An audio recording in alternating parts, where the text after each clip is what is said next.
हरिओम। प्रस्तुत है कार्तिक महात्म्य का चौथा अध्याय।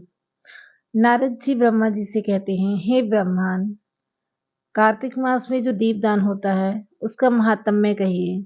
ब्रह्मा जी कहने लगे, हे पुत्र, दीप चाहे स्वर्ण का हो अथवा चांदी, तांबा, आटा अथवा मिट्टी का हो, अपनी श्रद्धा अनुसार कार्तिक मास में दान करना चाहिए। ऐसा करने से सब पापों का नाश हो जाता है। दीपक भगवान की मूर्ति के आगे अथवा तुलसी के वृक्ष के समीप, चौक, ब्राह्मण के घर, वृक्ष के नीचे, वन में, गौशाला में तथा ताक पर, चाहे घी का हो या तेल का, जलाना चाहिए। जो ब्राह्मण के घर दीपक जलाता है उसको अग्निष्टोम यज्ञ का फल प्राप्त होता है। जो आकाश में ऊंचा दीपक जलाता है उसके धन की वृद्धि होती है तथा वैकुंठ वास मिलता है। भगवान से प्रार्थना करें कि हे भगवान, मैं आपके निमित्त दीपक जलाता हूँ। कार्तिक में मथुरा, माघ में प्रयाग और वैशाख में हरिद्वार का वास अति उत्तम होता है। जब सूर्य तुला, मकर और मेष राशि का हो, किए गए व्रत और नियम और पूजा बहुत अधिक फल देने वाले होते हैं।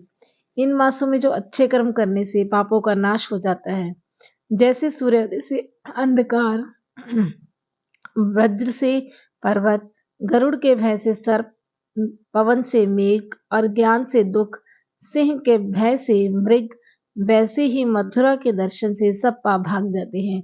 कार्तिक मास में स्नान, जागरण, दीपदान, तुलसी सेवन, भगवान के मंदिर में मार्जन, झाड़ू लगाना, भगवान की कथा सुनना, कीर्तन करना बहुत ही अच्छे फल देने वाले होते हैं। अतः पूर्व जन्म के पापों करने के लिए कृच्छ व्रत बहुत ही उत्तम है। इनकी इतनी कथा कहकर नारद जी पूछने लगे कि हे ब्रह्मा, पूर्व जन्म के पाप कैसे जाने जा सकते हैं। ब्रह्मा जी, हे पुत्र, ब्राह्मण हत्यारा, क्षय रोगी, गुरु स्त्रीगामी कुष्ठी और सोने की चोरी करने वाले के नाखून खराब हो जाते हैं और मदिरा पीने वाले के दांत खराब हो जाते हैं। इस प्रकार पूर्व जन्म के पापों से मनुष्य पहचाना जाता है। यह सब दान, तपस्या और कृच्छ व्रत आदि के निवारण होते हैं। जो शुक्ल पक्ष की एकम से प्रतिदिन 1 ग्रास बढ़ाता और कृष्ण पक्ष से 1 ग्रास कम करता है तथा अमावस को कुछ नहीं खाता, वह चांद्रयान व्रत कहलाता है। 1 ग्रास 2 तोले या अच्छी तरह से मुंह में आ जाए इतना होता है। कृष्ण पक्ष की आदि को और 14 को 5 ग्रास भोजन करके किसी प्रकार एक पक्ष में 250 ग्रास पूरे करता है। यह भी चंद्रयान व्रत कहलाता है। जो गौ के 4 स्तनों का दूध पीता है, फिर 7 दिनों तक 2 स्तनों का, फिर 6 दिनों तक 1 स्तन का दूध पीता है और फिर 3 दिनों तक केवल वायु भक्षण, यह सोमपान नाम वाला व्रत सब पापों का नाश करने वाला होता है। गेहूं तथा चावल की कांजी, दही, दूध, घी और पंचगव्य, इन सब चीजों को नियम पूर्वक कार्तिक मास में खाने से साप्ताशक कृच्छ व्रत होता है। इसके करने से मनुष्य विष्णुलोक को पा जाता है।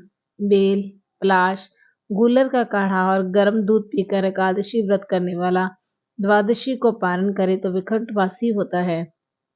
जो आदमी कार्तिक सदी, सप्तमी, अष्टमी, नवमी और दशमी को जल कमल को खावे, फिर एकादशी को उपवास करें, जो इस लक्ष्मी व्रत को करने से मनुष्य लक्ष्मी का पात्र होता है, इसको करने वाला भगवान के वैकुंठ लोक को प्राप्त होता है। प्रातः काल में 4 और सायंकाल में इसको खाने से शिशु चंद्रयान व्रत कहलाता है।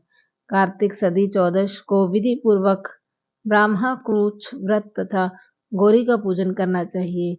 इसकी विधि कहते हैं, गौमूत्र, गोबर, गोधृत और कुशा का जल लेकर ये सब मिलाकर पंचगव्य अथवा ब्रह्म क्रूच होता है। लाल रंग की गौ का मूत्र, श्वेत गौ का दूध, नीली गौ का दही, काली गौ का घी और ये न मिल सके तो दूसरी तरह का भी पंचगव्य हो सकता है। इसका प्रमाण ये है कि गौमूत्र 8 मासे, गोबर 11 मासे, दूध 12 मासे, दही 10 मासे, घी 8 मासे तथा कुशा का जल 4 मासे। यह गौमूत्र गायत्री मंत्र पढ़ना चाहिए। गंध द्वारा यह मंत्र पढ़कर, गोबर पयम पथिव्याम पढ़कर, दूध दधि कार्बणों, मंत्र पढ़कर दही, तेजोमसि, मंत्र पढ़कर घी, दबसेती, मंत्र पढ़कर कुशा का जल लेना चाहिए। इसको कुशा के पत्रों में रखकर विधि पूर्वक हवन करना चाहिए। वेदों के इन मंत्रों से आहुति देकर हवन करना चाहिए। घी पलाश के पत्र स्वर्ण पात्र या चांदी के पात्र में ही पीना चाहिए। एक दिन और एक रात्रि उपवास करें, साथ ही भगवान का स्मरण करें। यदि स्त्री व्रत करे तो अपने पति की आयु की कामना के अर्थ भगवान की प्रार्थना करे। दिन भर भोजन नहीं करना चाहिए। आंवला या तुलसी का पूजन करना चाहिए। समाप्ति के निमित्त ब्राह्मण को गोदान करना चाहिए। इस प्रकार इन छादी व्रत के कहने वाले भगवान को अति प्रिय होते हैं और वे परम पद को प्राप्त होते हैं। हरि ओम।